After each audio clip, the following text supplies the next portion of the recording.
Коррупция боюнча координациялык кеңештин жыйынында министрлер кабинетинин төрагасы Акылбек Жапаров, архитектура, курулуш жана турак жай коммуналдык чарба мамлекеттик агенттигинин директору Нуртасин Жетибаевке үй куруучу компаниялар тууралуу тапшырма берди. Мындан ары жарандар акчасын түздөн-түз курулуш компанияларына төлөбөсүн. Мына азыр канчалаган адамдар курулуш компанияларын алдамчы атат. Сиз жеке курулуш компанияларындагы алдамчылыкка бөгөт коюңуз, деди Акылбек Жапаров. Ар бир квартирага биздин гараж боюнча курулбаш керек. Подземный кылабы, надземный кылабы биздин сөз жок. Ар бир бүт жайнаган машиналар көчөдө турат.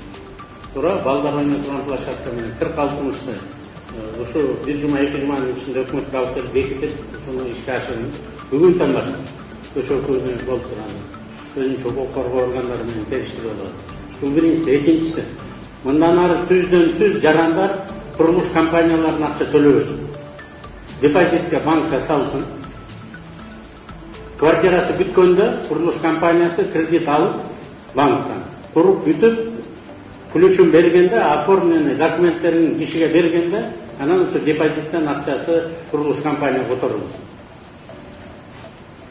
Сизге биякта жүргөндө эле айтып жүргөм. Туурабы? Бүт дүйнө жүзүндө ушу практика. 10 кишинин квартирасын толук акчасын алып алат, калгандарыныкын 20-30% алат. Дагы бөлөк үйдү баштайт. Мына азыр ошол ретинде операнын баарына сиз толук бөгөт коюшуңуз керек. Бүгүнкү күндөн баштап алдын ала котлованды казып, болбосо көлдүн жээгинде болобу, каякта болобу, канчаны турат элем деп түздөн-түз акча албасын. Банктан счет ачылсын, депозит элдер койсун.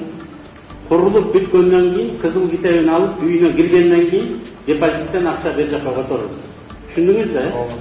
Мындан ары мындай жолду бербегиле. Бүгүндөн баштап ревизия кылгыла. Бүгүнкү курулуп аткан объектилердин баарын ким бүтпөй атса, эмненин эсебинен бүтпөйт. Кимдин акчасын жеп алган, канча кишиникин жеп алган. Эми укук коргоо органдары строительный компаниянын жетекчилерин камап атат. 1-2 киши камалып, калгандарынын баары акчалар кайда. Ошон үчүн ушу жар көрүнүштү токтотуңуз, анан өкмөткө киргизиңиз, подключение бир гана жактан болсун. Электр энергия болобу, канализация болобу, ошол экинин баарын берсин.